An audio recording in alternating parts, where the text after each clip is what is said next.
राय star और उसकी mummy DM Radhika Verma jeep से किसी बहुत ही जरूरी काम के सिलसिले में ब्रिज से होकर जा रहे थे। दोनों के चेहरे पर तनाव साफ दिख रहा था, लेकिन तभी सामने से अचानक एक दूसरी जीप आ गई। दोनों में एक जोरदार धमाका हुआ। टक्कर इतनी भयानक थी कि राधिका की जीप ब्रिज के लोहे के सीधे नीचे गहरे समंदर में जा गिरी। अंदर पानी भरने लगा था। राधिका ने जैसे तैसे बाहर निकली। पानी के अंदर दम घुट रहा था, पर उसकी आंखें पागलों की तरह सिर्फ राय स्टार को ढूंढ रही थीं। अपनी जान बचाने के लिए राधिका किसी तरह तैरते हुए किनारे तक पहुंची। जैसे ही उसने जमीन छुई, वह बुरी तरह हांफते हुए चिल्लाई, राय स्टार, मेरे बच्चे कहाँ हो तुम? जल्दी से बाहर आओ। देखो तुम्हारी माँ यहाँ है। मेरी जान, तुम मुझे छोड़कर कहाँ चले गए? राय स्टार, वापस आ जाओ। उसकी आवाजें समंदर की लहरों में कहीं खो जा रही थीं। थोड़ी ही देर में रेस्क्यू टीम वहां पहुंच गई। चारों तरफ हलचल मच गई। उन्होंने डूबी हुई जीप की एक एक इंच जगह छान मारी। ड्राइवर की सीट, पीछे की सीट, जीप के नीचे, उसके आसपास सब कुछ देखा, पर राय स्टार का कोई सुराग नहीं मिला। समंदर इतना विशाल और गहरा था कि टीम के लोग भी अब मायूस होने लगे थे। सबको यही लगने लगा था कि वह गहरा समंदर अब राय स्टार को निगल चुका है। ठीक उसी वक्त हादसे वाली जगह से थोड़ी दूर लकड़हारा थुंग थुंग अपने काम में लगा हुआ था।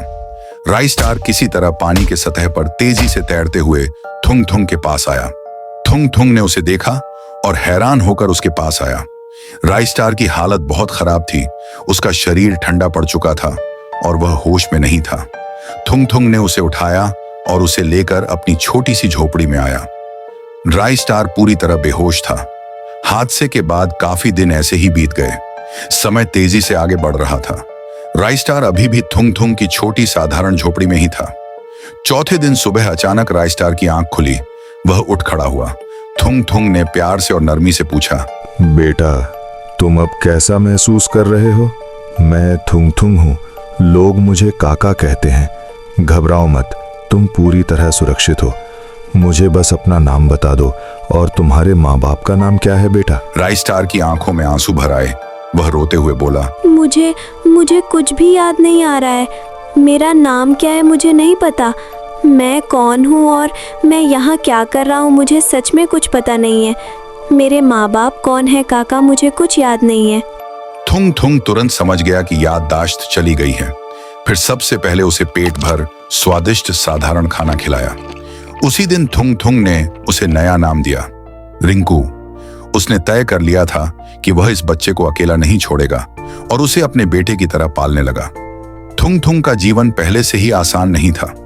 वह दिन भर घने जंगल में कड़ी मेहनत करके लकड़ियां काटता, फिर उन्हें शहर में भेजकर मुश्किल से 2 वक्त का खाना जुटाता था। लेकिन जब से राय स्टार उसके जीवन में आया, उसकी जिम्मेदारियां और मेहनत दोनों कई गुना बढ़ गईं। वह रोज सुबह 4 बजे उठता। सबसे पहले वह राय स्टार के लिए गर्मा गर्म खाना बनाता और प्यार से अपने हाथों से खिलाता, और तभी अपनी कुल्हाड़ी उठाकर जंगल की तरफ जाता। शाम को जब लथपथ होकर लौटता और फिर उसे पढ़ना लिखना सिखाता। राय स्टार तेज बुद्धि का था, वह सीख लेता था। थुंग थुंग का एक ही सपना था कि उसका बेटा राय स्टार खूब पढ़े लिखे और एक इंसान बने। मगर गरीबी की मार बहुत भयानक होती है। कई बार थुंग थुंग स्कूल की फीस भी नहीं जुटा पाता था। ऐसे में अक्सर शिक्षक फीस न देने पर राय स्टार की सबके सामने बेइज्जती करते थे और उसे धक्के मारकर स्कूल से बाहर निकाल दिया जाता था। ये देखकर थुंग थुंग का दिल टूट जाता था। बावजूद इसके थुंग थुंग ने कभी हिम्मत नहीं हारी। वह राय स्टार के लिए हर मुश्किल सहने को तैयार था, और राय स्टार वह थुंग थुंग को ही अपना सच्चा असली पिता मानता था। राय स्टार अक्सर देखता था कि जब काका पेड़ काट लेते तो उनके हाथ कांपने लगते थे। कभी कभी काम करते वक्त उन्हें अचानक सांस लेने में भी तकलीफ होने लगती थी, और खांसी जुकाम आम बात थी। थुंग थुंग काका की यह हालत देखकर राय स्टार को बहुत बुरा लगता था। उसका दिल दुखी हो जाता था। रातें और भी भारी होती थीं।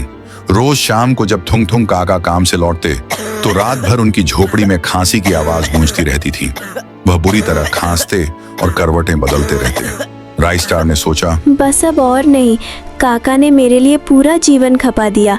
अब उनकी सेवा करने की मेरी बारी है। राय स्टार ने जूते पॉलिश करने का काम करने की ठानी। अगली सुबह सूरज निकलने से पहले ही राई स्टार ने अपने पास मौजूद पुराने कपड़ों से एक शू पॉलिश किट तैयार की। राई स्टार पूरे ध्यान से लगन के साथ लोगों के जूते चमकाने लगा। वह हर जूते को इतना साफ करता कि उसमें चेहरा दिख जाए। लोग उसकी ईमानदारी और मेहनत से खुश होकर उसे 40 से 50 रुपए तक दे देते थे।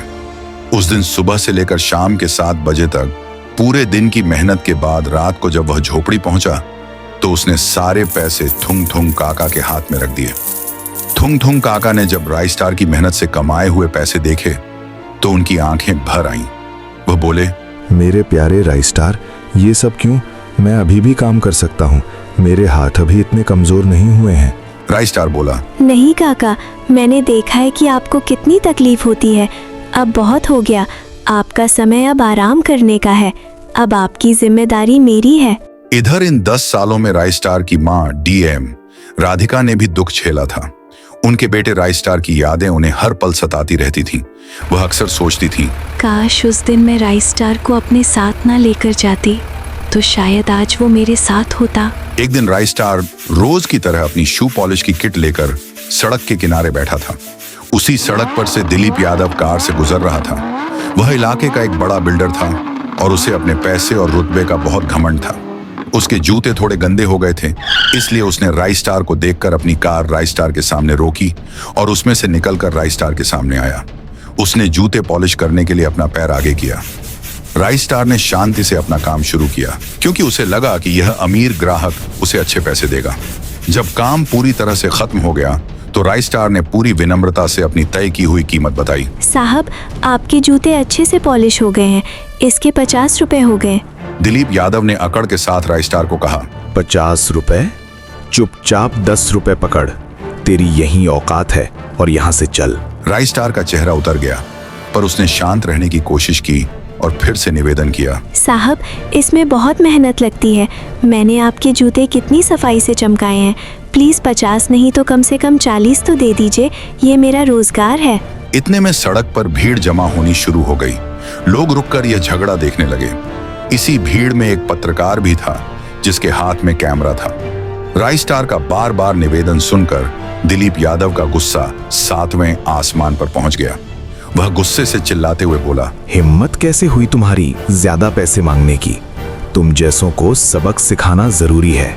इतना कहकर दिलीप यादव ने पूरी ताकत से राई स्टार के गाल पर जोरदार थप्पड़ मारा और रुबाब से वापस अपनी कार में बैठकर तेजी से वहां से चला गया। राई स्टार का गाल तुरंत लाल हो गया। वह दर्द से चिल्लाया और जमीन पर गिर गया। उसकी आंखों में आंसू थे। यह पूरी घटना जिसमें थप्पड़ मारा गया था उस पत्रकार ने अपने कैमरे में साफ साफ रिकॉर्ड कर ली थी। पत्रकार ने देरी न करते हुए तुरंत वह वीडियो सोशल मीडिया पर अपलोड कर दिया। वीडियो में साफ दिखाई दे रहा था कि कैसे एक घमंडी अमीर आदमी ने एक मेहनती गरीब बच्चे को थप्पड़ मारा और उसके मेहनत के पैसे भी नहीं दिए। कुछ ही घंटों में यह वीडियो आग की तरह फैल गया और वायरल हो गया और दिलीप यादव के इस बुरे व्यवहार की कड़ी निंदा कर रहे थे। जनता में उबाल आ गया था और सबने एक सुर में दिलीप यादव के खिलाफ न्याय की मांग शुरू कर दी।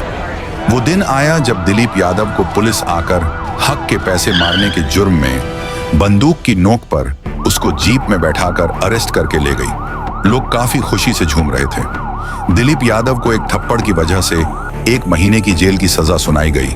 साथ ही उसे 5 लाख का जुर्माना भरने को कहा गया जो राई स्टार को दिया जाएगा। डीएम राधिका वर्मा भी अपने घर में बैठकर टीवी पर यही खबर देख रही थी। जैसे ही कैमरा राई स्टार के चेहरे पर झूम हुआ, राधिका की नजरें वहीं जम गईं। ये बच्चा जो दर्द से रो रहा था, उन्हें कुछ अजीब सा लगा। ये चेहरा, मैंने इसे कहीं देखा है। इसकी आंखों में ये भाव, पर कहाँ? उन्होंने उस बच्चे को बहुत ध्यान से देखा। बच्चे के चेहरे में कुछ ऐसी बात थी जो उन्हें जानी पहचानी लग रही थी। तभी अचानक 10 साल पुरानी एक याद उनके दिमाग में आई। खरगोश जैसा चेहरा। वह एक पल भी नहीं रुकी और दौड़ते हुए उसी जगह के लिए निकल पड़ी जहां वह बच्चा जूते पॉलिश करता था। राधिका दौड़ती हुई उस सड़क पर पहुंची। वहां अब भी बहुत भीड़ लगी हुई थी। राधिका ने भीड़ को धक्का दिया और अंदर घुसी। राधिका ने उसे नीचे से ऊपर देखा। वही आंखें, वही माथा और हाँ, वही गालों की मासूमियत। अब उन्हें थोड़ा थोड़ा नहीं बल्कि पूरा यकीन हो रहा था कि यह उनका ही बेटा है। राधिका ने उससे पूछा, तुम्हारा नाम क्या है और तुम किसके साथ और कहाँ रहते हो? बेटा, मैं यहाँ की डीएम हूँ, राधिका वर्मा। मुझे ये सब जानना है, डरो मत। मेरा नाम रिंकू है। मैं अपने काका के साथ एक झोपड़ी में रहता हूँ। अगर आपको उनसे मिलना है तो आप मेरे साथ चलो। आपके आने से मेरे काका भी खुश होंगे। राधिका ने खुशी से कहा। हाँ बेटा, क्यों नहीं, मुझे भी तुम्हारे काका से जरूरी बात करनी है। उसके बाद राधिका और राई स्टार दोनों थुंग थुंग काका के घर जा रहे थे। राई स्टार राधिका को लेकर छोटी साधारण झोपड़ी के अंदर आया। वहां थुंग थुंग काका खड़े थे। यही है मेरे काका, इनसे जाकर मिलिए। राधिका काका के पास आई और कहने लगी, काका, मैं इस एरिया की डीएम हूँ। मुझे ये जानना है कि आपने इस बच्चे को कहाँ से पाया था? थुंग थुंग काका ने गहरी सांस ली। 10 साल पहले की बात है। मैं नहर के किनारे लकड़ी काट रहा था। तभी मुझे ये मासूम बच्चा पानी में तैरता दिखा था। बच्चा बेहोश था पर सांस चल रही थी। मैं उसे उठाकर यहाँ ले आया। इसे कुछ भी याद नहीं था, इसीलिए मैंने इसका नाम रिंकू रखा। राधिका का यकीन अब पक्के विश्वास में बदल चुका था। उनकी आंखों में आंसू तैरने लगे। ये उनका राई स्टार था। उन्होंने अगले दिन मौका पाकर राई स्टार के सिर से सावधानी से एक बाल तोड़ा। उन्होंने तुरंत डॉक्टर से बात की और सैंपल दिया। कुछ दिनों बाद रिपोर्ट आई। जब डॉक्टर ने पुष्टि की तो 10 साल से दुख झेल रही राधिका वर्मा की खुशी का ठिकाना नहीं रहा। डॉक्टर बोला, राधिका जी, चमत्कार हुआ है। राई स्टार वाकई आपका बेटा है। डीएनए टेस्ट पूरी तरह मैच हो चुका है। ये लीजिए उसके पहचान के डॉक्यूमेंट। 10 सालों बाद उन्हें अपना खोया हुआ बेटा मिल गया था, लेकिन अब उनके सामने एक बड़ी भावुक समस्या थी। राई स्टार के लिए काका ही उसके असली पिता थे। अगर वे अचानक जाकर बताएंगी तो राई स्टार को गहरा सदमा लगेगा। उन्होंने सोचा कि पहले काका से बात करना जरूरी है। अगले दिन राधिका फिर गंभीरता के साथ झोपड़ी में आई। उन्होंने काका से एकांत में बात की। काका, दरअसल रिंकू मेरा अपना खुद का बेटा है। उसका असली नाम राई स्टार है। 10 साल पहले हमारी जीप का पुल पर एक्सीडेंट हुआ था और वो समुद्र में गिर गई थी। राई स्टार वहां से गुम होकर आपके पास तैरते हुए आया था। थुंग थुंग काका सन्न रह गए। राधिका ने डीएनए रिपोर्ट उनके सामने रखी। जब थुंग थुंग काका ने वैज्ञानिक रिपोर्ट देखी तो वह सच्चाई को समझ गए। उनकी आंखों में आंसू का सैलाब आ गया। वह रोते हुए बोले, मैं जानता था। मैंने हमेशा सोचा था कि एक दिन राई स्टार का असली परिवार उसे लेने जरूर आएगा। मैंने हर दिन ये सोचा था, पर आज जब वो दिन सच में आ गया है तो मेरा दिल टूट रहा है। राधिका बोली, काका, मैं आपके एहसान को कभी नहीं भूलूंगी। आपने मेरे बेटे को जीवन दिया है। मेरे लिए और राई स्टार के लिए आप ही उसके असली पिता हैं, क्योंकि आपने उसे पाला है, उसे जीना सिखाया है। एक शाम थुंग थुंग काका ने प्यार से राई स्टार को अपने पास बुलाया। काका ने धीरे धीरे सारी कहानी सुनाई। टक्कर, समुद्र, याददाश्त खोना और फिर राधिका की तलाश। जब काका ने बताया कि राधिका उसकी असली माँ है तो तीनों की आंखों में आंसू बहने लगे। थुंग थुंग काका रोते हुए बोले, मैं हमेशा तुम्हारा काका रहूंगा बेटा, पर अब तुम्हें तुम्हारी माँ मिल गई है। उन्होंने तुम्हें 10 साल से याद किया है। ये तुम्हारा हक है मेरे बच्चे, तुम जाओ। राई स्टार रोते हुए काका से कहने लगा, क्या आप मेरी मम्मी हो? आप कहाँ चली गई थी मुझे छोड़कर? पर सॉरी मम्मी, काका, मैं कहीं नहीं जा रहा। आप मेरे सब कुछ हो। मुझे कोई दूसरी जिंदगी नहीं चाहिए। आप ही मेरे पिता हो। राधिका के चेहरे पर मुस्कान थी और वह कहने लगी, कोई किधर नहीं जाएगा। नहीं काका इधर रहेंगे और ना ही आपका रिंकू यहाँ से जाएगा। तुम दोनों मेरे दिल के बहुत करीब हो। काका, आप आज से राई स्टार के साथ मेरे घर चलिए। उसके बाद तीनों ही खुशी खुशी राधिका के घर जाने लगे। राई स्टार को माँ का प्यार वापस मिल गया था। तीनों बहुत खुश थे।